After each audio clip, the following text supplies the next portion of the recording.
180,000 Haitians were dead. That was almost half the population. After the revolution, it was fair to say that Haiti and the United States could be considered sister republics. Henry Christophe,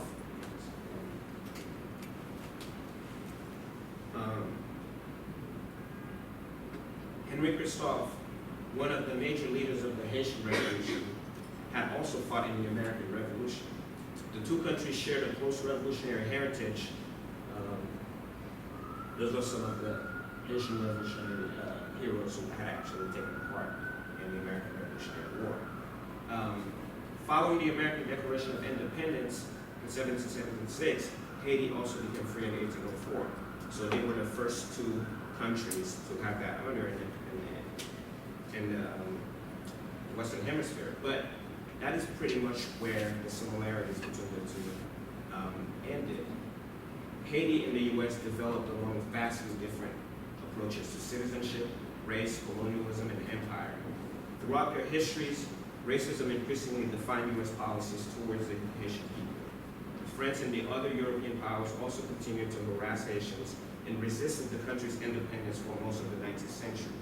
After the Haitian War for Independence, France, the United States, and most other European powers refused to recognize Haiti diplomatically.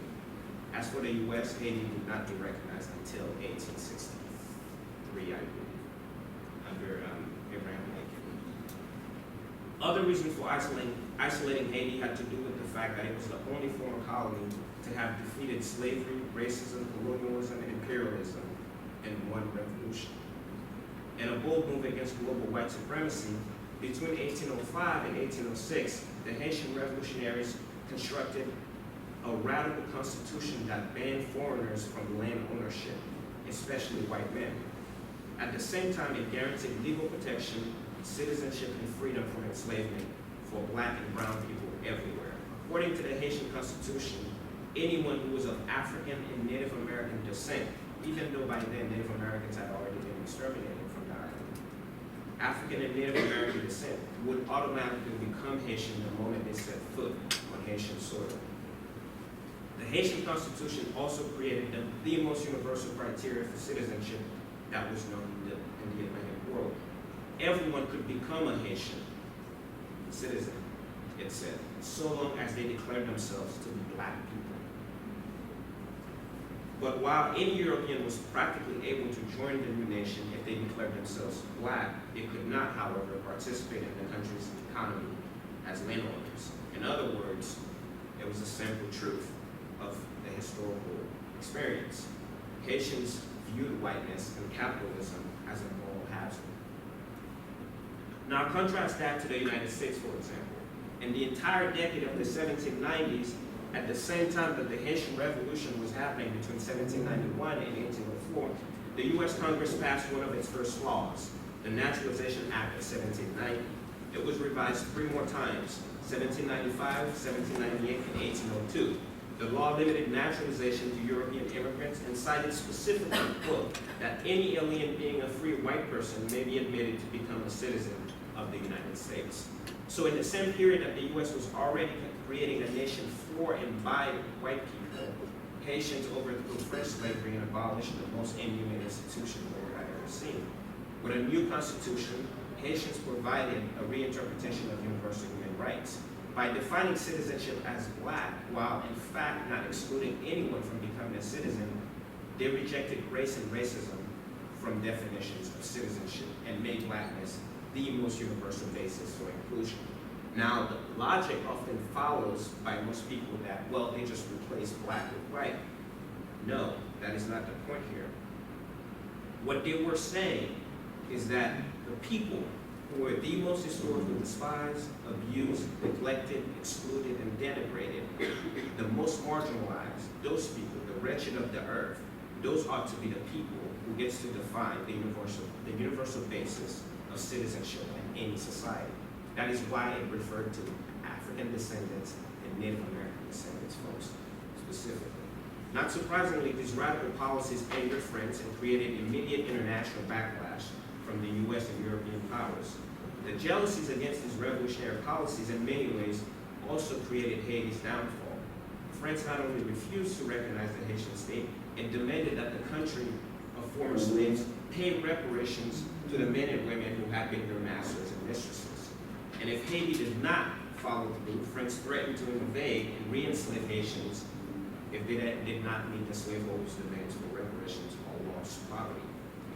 Haitian leaders, of course, repeatedly refused, but in 1825, Jean-Pierre Boyer, to the left, or to my left, here, agreed to the total demand of 150 million francs of gold, which in today's value is between 22 and 24 billion dollars, which I believe is more than current Haitian GDP.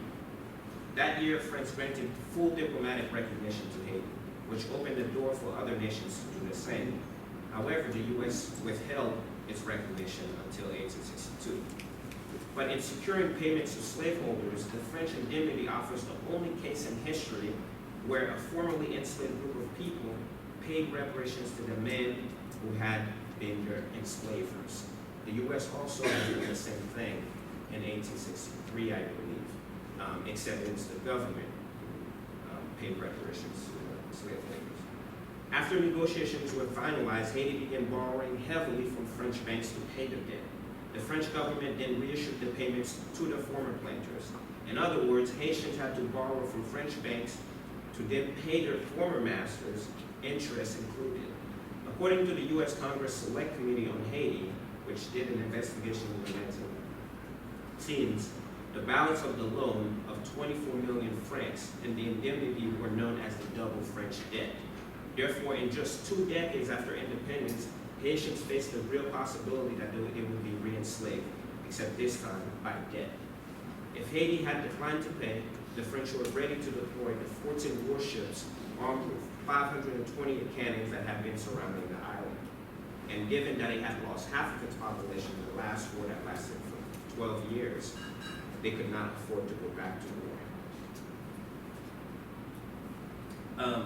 But this also takes care of the myth that somehow, because Haiti invested heavily in its military, that had to do with everything for why Haiti is in the place it is today. The fact of the matter is, Haiti had been constantly faced with threat and necessarily became a military state as a result. So by legally imposing an indemnity on Haitian freedom, a dangerous precedent took hold for post-emancipation. Slaveholders everywhere now were reassured of their rights to enslave Africans and their descendants. In the U.S., the enslaved looked on as Haiti struggled to make real the idea of black equality and freedom as a human right. France not only refused to recognize it as a sovereign state, but by forcing it in a position where it had to pay the enslavement, Haiti, without wanting to concede this truth, is in essence acknowledging that their bodies were actually objects for labor. So herein lies the crux of what would underpin much, I believe, of Haiti's relationship to the U.S., its neighbor to the north. The political relationship of the U.S. to Haiti in the last 100 years is the history of this debt, albeit one that manifests itself through military dominance. Because of this monetary reparation to ex-slaves, by ex-slaves to plantation owners, Haiti's tenuous freedom became even more fragile as it has since existed in a stage of perpetual hostage to American occupation and corporate capitalism. Having indebted itself to France and other European powers, Haiti's acute indebtedness doomed its political survival in the face of U.S. military aggression. In 1888, for instance, U.S. Marines landed in Haiti to protect American lives and property. This began a military career of several decades of on and off military operations, where the U.S. used gunboat diplomacy to intervene in Haitian national politics. Finally, on July 1915, President Woodrow Wilson ordered several hundred U.S. Marines to invade and lay siege on the capital, Port-au-Prince, to establish what to this day still is one of the longest American occupations of a country in the Americas. And the year before, in 1914, the U.S. sent the Marines to take, literally, physically, the Haitian treasury and bring it back to the U.S. right here on Wall Street as forms of payment for debt. In 1918, 3 years after the United States invaded Haiti, Assistant Secretary of the Navy, Franklin D. Roosevelt, with a tone of bravado, claimed to have personally rewrite the Haitian Constitution. The statement is all the more remarkable for the fact that Roosevelt had succeeded in overturning a century-old constitutional article that restricted white men from land ownership in the Black Republic. So even at gunpoint, Haitian lawmakers refused to change the law, and initially the U.S. just stepped in and just rewrote the Constitution itself. So by the 1880s, much of the debt that Haiti had found itself in because of the French indemnity resulted in a staggering 80% of Haitian government expenditures going to financing the debt alone to France. So long after it detached itself from the debt with regards to direct payments to France, it had to then borrow from other banks, and that include several European countries along with the U.S. At one point, the Banque Nationale de la République d'Haïti, which is now currently the central bank of the country, was under the supervision of France's Société Générale, one of the world's largest multinational banks. The BNRH was granted the privilege to act as the official treasurer of Haiti for the next 50 years and enjoyed the same rights and protection as Haitian citizens while being headquartered in Paris. It supervised the Haitian currency, scheduled debt payments, and handled customs revenue generated by the sugar and coffee industries. For all intents and purposes, Haiti's national treasury and economy was managed offshore. Haiti entered the 20th century less well off than it was in the 1820s.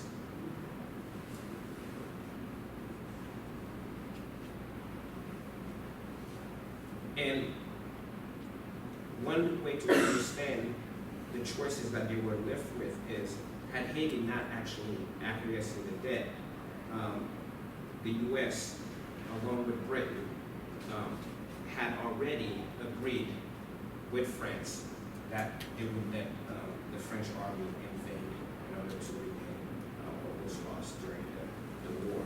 And this happened in 1815 during the Congress of Vienna. So it was agreed among the powers that Haiti would have ultimately be forced into this position. So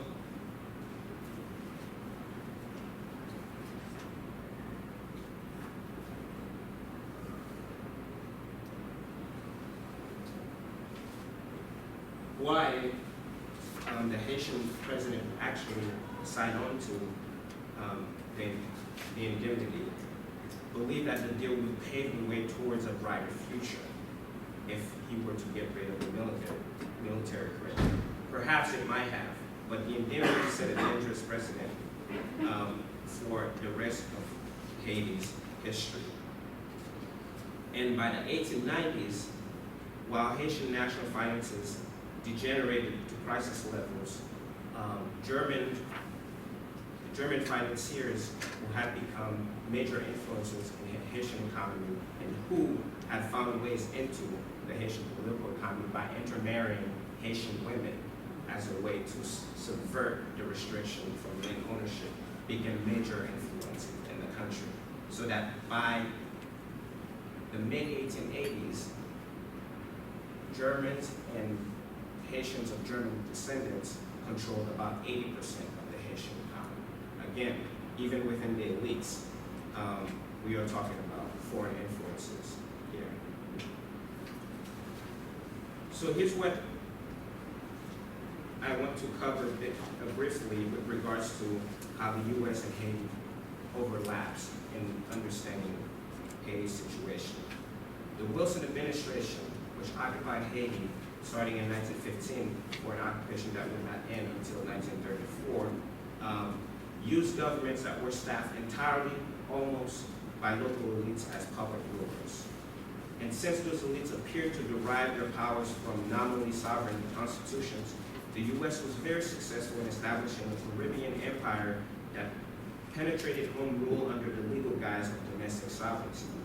In this capacity, Washington, D.C. dictated and nominated positions, while in Port-au-Prince, the elites carried their functions under constitutional and bilateral legal regimes that were coercively binding on the entire population.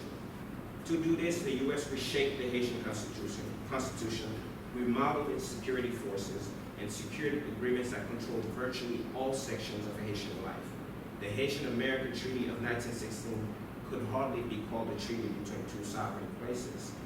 Article 1 of the treaty, for instance, covered the regulations of agricultural, mineral, and commercial resources, and determined how national budgets were to operate. Article 2 established an American agent who collected, received, and managed customs duties on imports and exports that passed through Haiti's ports and customs houses. The Minister of Finance, whether American or Haitian, was a technocrat appointed by the U.S. President and later approved by Haiti. Perhaps the most imposing articles were 5, 6, 8, 9, 10, and 11. These 6 articles stipulated that Haitians could not change, increase, or decrease taxes. Haitian officials were barred from increasing the public debt. The Haitian government was barred from selling and leasing the land, which, to a country of former slaves, is the most important thing that one would own. And the Haitian government could not enter into treaties and contracts with other governments. With these articles on hand, the Americans controlled Haiti's commerce, land and trade, and other sectors by delegating duties to Haitian officials while creating the appearance of a laissez-faire government under Haitian control. And to make matters worse, it was under the American occupation that colorism, which had already been an issue in Haiti, took the explicit form of Jim Crow, of the Jim Crow South. And this is not by accident, given that most of the Marines were men who had fought in the American Civil War, but on the side of the Confederates. Those were the people who were in charge of Haiti. As the NAACP investigated the occupation in the 1920s, James Weldon Johnson reported that Haiti looked and operated more like a Caribbean colony of the Jim Crow South. Let me quote one of his reports on the occupation. The United States has absolutely failed in Haiti. Brutalities and atrocities on the part of the American Marines have occurred with sufficient frequency to bring about deep resentment and terror on the part of the Haitian people. There have been needless killings of natives by the Marines. Johnson observed that Haitian men and boys were taken from the countrysides. Their farms were expropriated and sometimes turned over to the Haitian American Sugar Company. They were kept in compounds at night and not allowed to go home while forced to work on building the national highway and railroads. Perhaps this is what Jared Diamond is talking about, right? We're doing good work. In 1934, when the Roosevelt administration finally withdrew U.S. troops, the Americans continued to support puppet governments, controlled the country's national debt until 1947, and left behind a U.S.-trained military police that not only suppressed political dissent, but became even more terrorizing towards its own population. 100 years after the invasion, Haiti remains today a nation without sovereignty. One U.S. Marine Corps member, General Smedley, who served during the occupation of 1915, wrote years later that U.S. imperialism and commercial interests were at the root of the occupation. He admitted to have spent most of his career as a high-class muscleman for big business and a gangster for capitalism, he confessed, and then said, I helped make Haiti a decent place for the National City Bank Boys. The National City Bank Boys was what was known before that as the Bank of New York, which is today Citibank. So,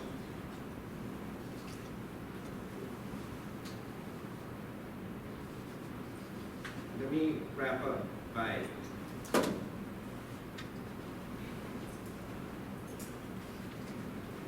saying a few words of how I believe what you have in Haiti is connected to the issues that we have here with regards to African American in the States. The tragedy in part of the Haitian Revolution is that it was a gift and it was a curse. Now, where the curse comes in is, after the Haitian Revolution, slavery did not actually slow down. If in fact, the Louisiana Purchase, which was a direct consequence of the Haitian Revolution, resulted in more land opened up to the American capitalists and slaveholders, which then expanded slavery to a scale that was unprecedented. By 1860, the U.S. Enslaved population was 4 million people, a full 20%, I believe, of the country's population. As a group, and here we're talking about human beings as property, they were worth more than all the other industries in the country combined, with the exception of the land, that of course that they were working. Right? So while the Haitian Revolution, on the one hand, provided hope for people of African descent, it also created a situation in which the U.S. found a great opportunity to then take over and become the largest slave power the world has seen since. And what of the connection here to people of African descent in this country?